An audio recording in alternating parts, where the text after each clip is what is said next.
This one's a wild one. You are talking inflation and how big data could change how we measure it. Big data. So the data that we have about inflation, in fact, the data that we have about a lot of things, we get from the U.S. government. And what they do, for example, the BLS to calculate their CPI numbers that measure inflation, they send economic assistance out and to physically record prices. They go into stores. They make calls. They're tracking 80,000 items. These are hundreds of people. It takes all month to do it, right? So there's a different way to do it. There's the Billion Price Project at MIT, and they've been doing this for a while. And what they do is they scrape data off of web pages. It's imperfect because there's a lot of stuff that's not sold online, but increasingly stuff is sold online. So they're pulling this data down, and they're looking at it, and they get a different inflation measure. So there's one way that we can look at this. Let's look at Argentina, where the trend in inflation is obvious, right? So if you look at the official Argentinian numbers, not that dramatic. If you look at the scraped data from the Billion Prices Project at MIT, there's a clear discrepancy there, right? So, I mean, it's like twice as high. It's twice as high, right? So The Economist now actually does not publish official Argentina statistics. It actually publishes the Billion Price Project because they're seen to be more accurate.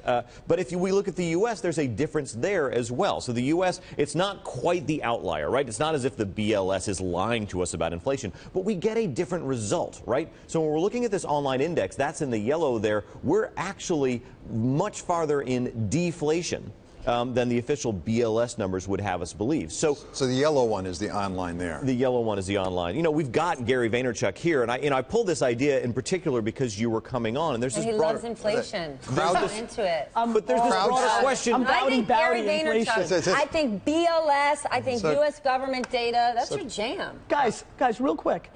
So what you're saying is a ton of data versus a couple of hundred people running around and documenting prices. Yes. Yeah, cool. I'll go with the data. This is exactly. That's why I did. But I mean, there is an active conversation about this, which is the traditionalist who lived forever in a world of 100 people documenting on a yellow pad like yours want to hold on to that world because that's their ecosystem. There's one more reason to it. So you're completely right.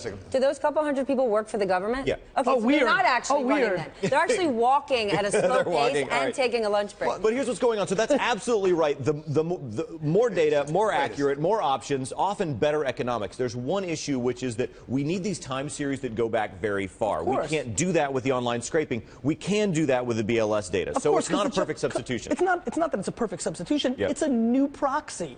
Of course we can't go backwards. We have to let it play out. But at some level, common sense needs to become a bigger part of the conversation in the world.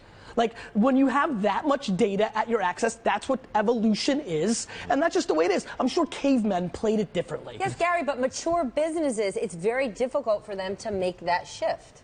Yes, that's why big businesses go out of business. But you know, there's another way. There's Space Snow, which is doing something fascinating, which is actually using satellites, big data, to track factory orders in China, right? So we can get the official data, you know, the Purchasing Managers Index from China, or we can look at trucks coming in, trucks going out, whether they're loaded up. Okay, I wanted the Neanderthal here. All right, going back to cavemen. Listen, I think this is great. Big data is terrific. It's wonderful.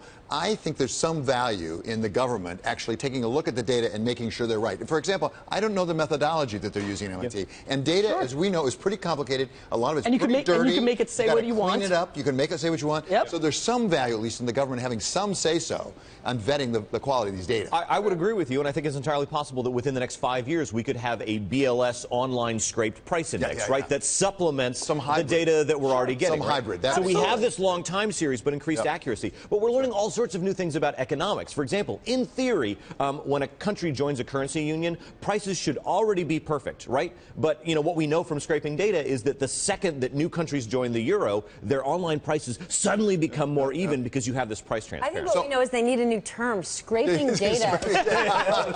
Okay, so only on Bloomberg GO can we get the most excited about inflation data. That's what really gets us stirred up. So, Brendan, thank you very much for the big idea.